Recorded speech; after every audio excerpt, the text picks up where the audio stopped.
ease our way into this. Go ahead, man.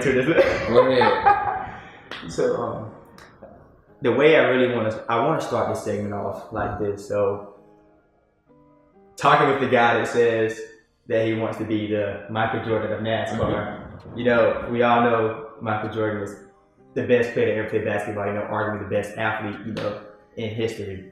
And, you know, setting the bar that high, the aim that high, takes a lot of courage, and that shows that you have a lot of courage that you can land that high as well. So, you know, it's my honor, you know, and we're talking about this is my honor. Not my honor, no, this is an honor. It's both our honors. It's both. I like that. I'm honored the fact that, you know, you wanted to hit me up first, or, you know, have me come on here and talk with you. Yeah. I really appreciate that. Yeah, so I guess I'll explain a little bit though. So, the way I want this to go is I want to be able to talk to people, preferably young, you know, great people like Walter and myself, have conversations where we can impact someone else through our experiences or through his experience or through my experiences. And, you know, because everybody's a teacher, so I want to have the opportunity to learn from you. Mm-hmm. And I'm sure that you know, being the person that you are, the great person that you are, that you want to be able to inspire and impact other people. That's exactly. And I know that's who you are. That's so it's great. It makes it great. Yeah. That's what makes it great. Oh, exactly. Mm-hmm. You can learn so much in a small amount of time. It's just you have to be able to listen and, you know, pick up on the jewels somebody may be dropping. The free chicken in front of you. The free chicken. I'm telling you, man. Because you never know what you might get out of that. And it might not even hit you until a situation comes up and you're like, dang, you know, me and, you know, Jameer was talking about this and now it's right here in front of me. You know, I need to be able to capitalize on opportunity. Capitalizing and everything. I agree with that. Yeah. So, but before we really even dive into it, that's crazy how you hit on that, because I know today when I was at work, yesterday. Mm-hmm. Yesterday I was at work. I woke up pretty late. You know, I usually wake up at 5 o'clock in the morning. Okay. So when so I'm a pretty early person. I go hit the gym, get my day started. So got my day started. I didn't wake up though. I wanted to spend some time with one of my friends, and we talked all night, like laughing. I said, okay, I'm not gonna wake up at 5 o'clock anymore. I want to spend some time, be youthful, be youthful, not trying to be a young adult, be youthful. So nothing wrong with that. Nothing wrong with it at all. Nothing wrong. Mm-mm. Don't judge myself at all. So yeah, don't judge myself. So I did that. Woke up 9 o'clock. Going back to my way, 9 o'clock. Oof. Ate 2 snack bars. Went to work. Thought I was Iron Man at this point. Got in there. 12 o'clock came. Got up at 4. 10 to 4. Okay. 12 o'clock came. Body started winding down. I started getting irritated. The heat started kicking in. I'm like, Jameer, stay up. Stay happy. Be happy. Like, walk around, be excited, be happy that you're here. Mm-hmm. Couldn't even do it. Then this one elder came. Mm-hmm. She came and she waved at me, and I waved back. Yeah. But she was just like, I thought you was somebody else, and I was like, what you mean about somebody else, baby? I'm Jameer. Yeah. But she was like, no, I thought you was one of my friends named Vicky, and so on. But then she said that, I can't really see like that. Mm-hmm. So I was like, I said, but are you happy though? I know, aren't you happy to be here? And she looked back and said, well, I am very grateful for where I'm at. And I was like, okay. And then what she said was like, she mentioned the hurricane Florence on the East Coast. She was like, all those people down there without power and all the stuff they're going through. Mm-hmm. And she was just like, why should I be upset just because we have a little eye problem? So, and this was at 12 o'clock. From the 12 o'clock before I worked hard. Like, my energy came up because I was like, why am I sitting here complaining because somebody could be wishing they could push these cars? Man, and that's so true. There's many a time when all of us have probably had those come to life moments where it's like, man, I don't feel like doing this, or like, you know, my life's in shambles, I can't get anything right. And you'll get hit with somebody else saying, you know, hey, at least, you know, you're in school, or, you know, you're able to do this because, you know, you have that support system, or you have the way of, you know, the means to be back in school. Mm-hmm. And it's like, wow, right. Got it, yeah. I need to count my blessings. It's one of those things to make sure you're looking at the glass half full, not half empty. Agreed. So it's amazing too, as far as what your mindset is set on, whether it be positive or negative, is going to attract whatever you put out. That's great. That's true. That's so true. And those, like I said earlier, those are some of the jewels that I picked up on with other people talking, whether it was my father, which I get a lot of just all through life advice from, or if it's an interview on YouTube with somebody else that I look up to. Mm-hmm. It's just, you always gotta count your blessings. That's true. That's gotta count it. It's like that just marinated with me too. And you said like the little jewels they drop, you say they drop that, like the attraction. Yeah, attracting those things. It's like I know it's like now as you got older, as I know as I got older, I'm starting to understand it. And it's like I'm like, oh, they were saying it back then, but it's like now all the messages I thought I forgot them, but they're coming back. And it's like, wow, he said this or she said this, or it's like great. Like I said, and it's weird. Like, you bring that up, and once again, some more stuff that I heard from when I was younger. You know, you get some older people, they'll tell you a story, and then a day or two later, they'll tell you the same story. You keep telling the same story, and it's like, you already told me that. And you're like, you know, I'm gonna let you keep on telling the story. Then after a while, you stop hearing the story and actually start listening to it. And it's like, you know, I can learn something from this. There's a reason why they keep telling me. I know for sure they know what they told me. Yes. But yeah, it's definitely there's something always there that you can pick up. Yes. So that's great. That was a great way. That was smooth. That was smooth. That was really smooth. So I guess what we can talk about is you and NASCAR and the Michael Jordan, the Walter Thomas, the third of NASCAR. Yeah, you know. How old were you when you started? You know, it was. I was 4 years old when I started racing and competing in quarter midgets. For people who don't know what quarter midgets are, quarter midgets? They're basically it's a go-kart with like a roll bar cage around it. So you have to wear a helmet, fire suit, and you go out and compete. But it actually goes even further back than that. It was like I was almost bred, or really I was bred to be a race car driver. My father, he drag raced. Oh, drag racing. Yeah, Friday, Saturday nights, right? It was legal though. It was legal. It was at sanctioned tracks and series. Yes. That's honestly my first memories of life in general was being at the racetrack with my dad and mom and my siblings. And then going even further back, my grandfather raced as well back in the early 70s and late 60s when he was a late teenager, early 20s. I'm sure you've seen some pictures. I have. It's crazy. You look like it? He's got this big old afro. I do. I favor him. Yeah. Got this big old afro, and you know, it's just that era, that time is just so nostalgic. I seen one of your YouTube videos. It was just. I'm almost afraid to ask which one. I know you was very young. You were driving a midget car. You was driving that car. Okay. And when I watched it, you know, just watching the video, first time watching it, I was like, yo, this is a really smart kid. What was I at when I was this age? How was I talking and stuff like this? And you mentioned at the end, it was like, it was gonna be sacrifices, right? So as I'm thinking of that, it was like, you know, for me, I never really knew about like sacrifices at that age. You know, was that more so like something that people told you, or you came about it yourself, or it was a mixture? Because you know, at that age, you know, talking about sacrifices that you're going to be making. That's you already seeing where you're going to go. Well, even looking back on it now, it was definitely both. It was people telling me that, and then me actually realizing it afterwards. And I still get hit with those sacrifices today. It comes like where's a fork in the road where I have to do things.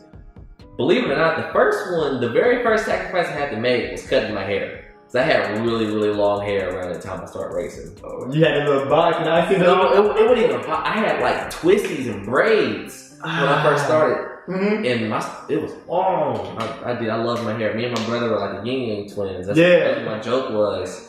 And that was one of the very first sacrifices. I was like, dang, I remember talking about this. I didn't think it was going to hit me this quick. It was a sacrifice. It was a big one. I love my hair. I remember crying about having to cut my hair.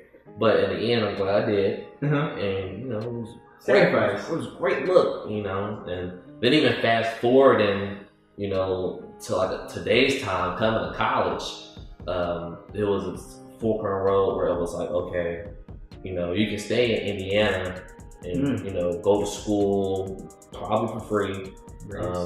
You know, do some races, be close to family. You know, at the time I had a girlfriend, I was madly in love. And as most high school. That's good, sweetheart. That's good, sweetheart. We can stop that.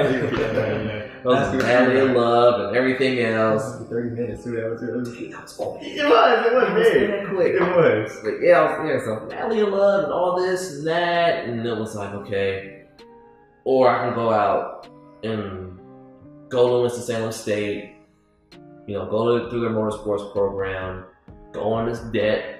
It's good debt though. It's good debt for a reason.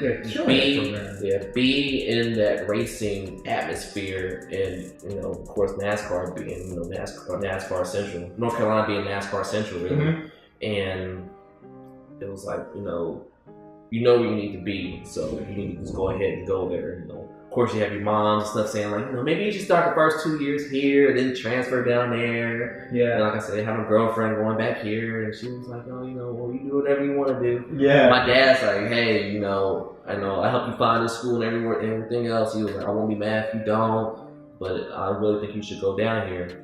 And I was like, you know what? I was like, I'm gonna go. Within the first month, I lost my girlfriend. I was like, dang, that was quick. That hurt. All right, then of course, figuring out how much I was going into debt. That hurt. That hurt too. Yeah. That hurt. Which one hurt worse? Oh man, both of them was a hit in the throat. So doing that, and then like I said, coming out here and realizing, it's like, wow, I have no family. I don't really know anybody out here. I'm really, really, really, really far away from home. So if this goes south, this ain't gonna be good. Yeah. So you get hit with a lot of that self-doubt and everything else, and then everything really just starts to click, and you start hanging out with some real good people and cool people, and then you start realizing, this was a good decision. Get into the program and start networking, going to different events, meet new people actually in the industry that can help you out. It was like, wow, this is huge. It was like, so if someone was, let's say a boy, and he may want to even be the next biggest neuroscientist. He just throw out something out there. He may want to be that, but he's within that same position as you, like you just said, And somehow you ran into him. He ran into you, ran into him, and he asked you so what should I do? As in, what should I do? Because I know you. Of course, I know your parents. They really left it up to you. They did. They left it up to you. So I love that relationship so much with us. Yes, and that's amazing. I guess the main thing I would tell him, follow your heart, because at the end of the day, I'm sure you've heard people say this a million times.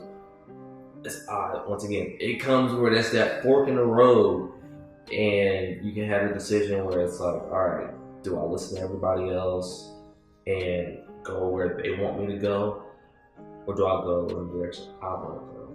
Because there's so many people that just go where everybody else wants them to go, and then 20 some odd years down the line, they're over here not happy. Well, I had the opportunity to go, but I didn't, and now I'm stuck here with roots. I got the house, got the kids, and spouse, they're still in the picture, and like I said, they're not happy because they never did what they wanted to do. They did everything else everybody wanted them to do.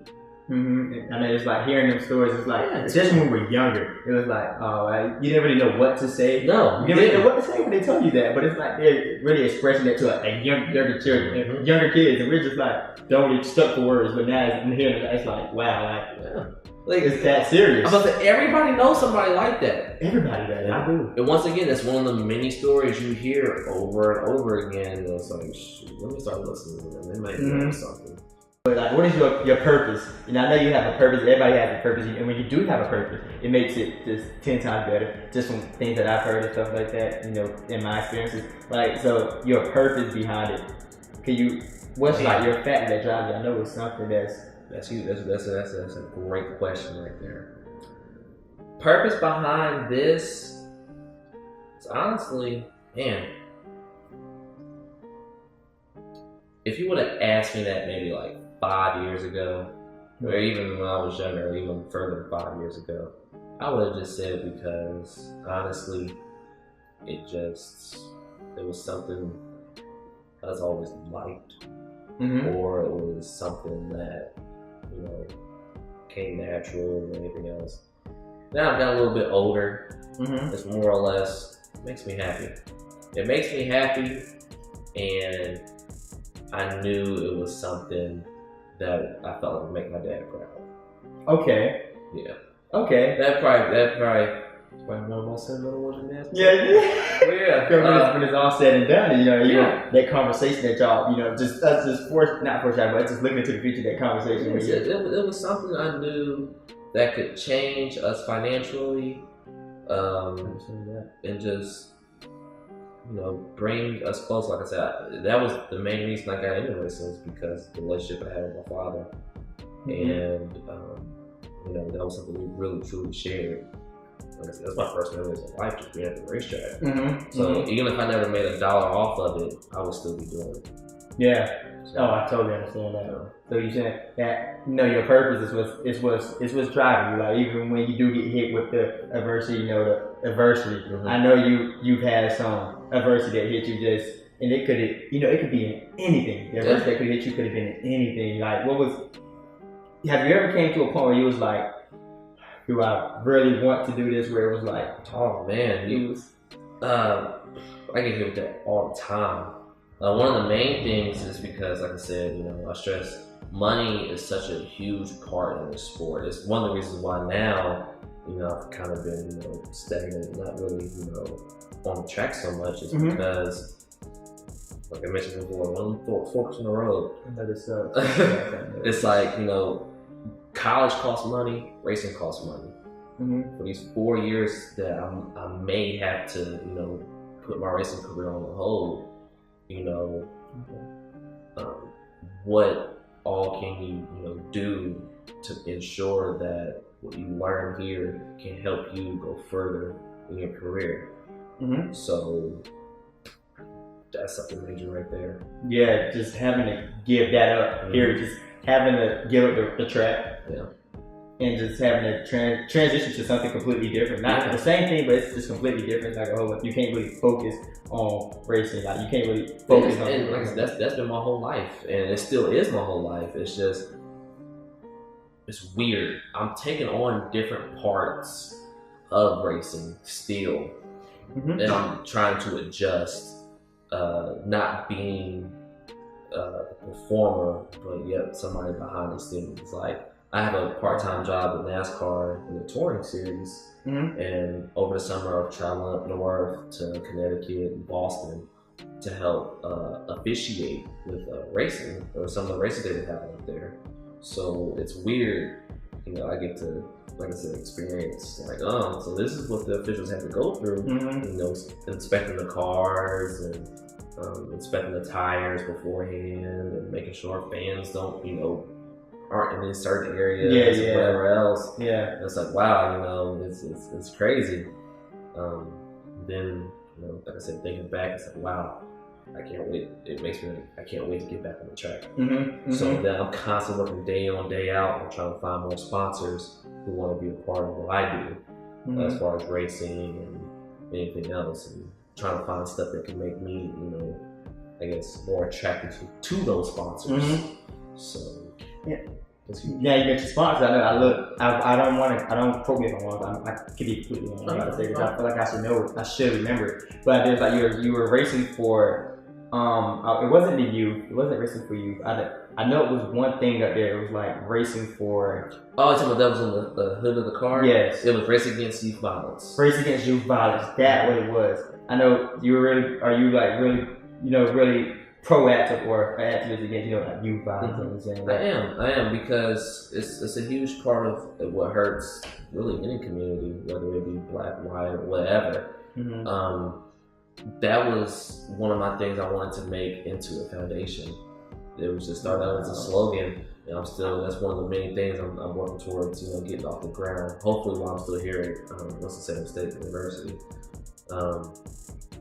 I figured that was, you know, was a real big way to bridge the gap in between, you know, something that I felt like wasn't getting enough attention. It was getting put off into different areas, and certain things were getting blamed for certain mishaps that shouldn't have been.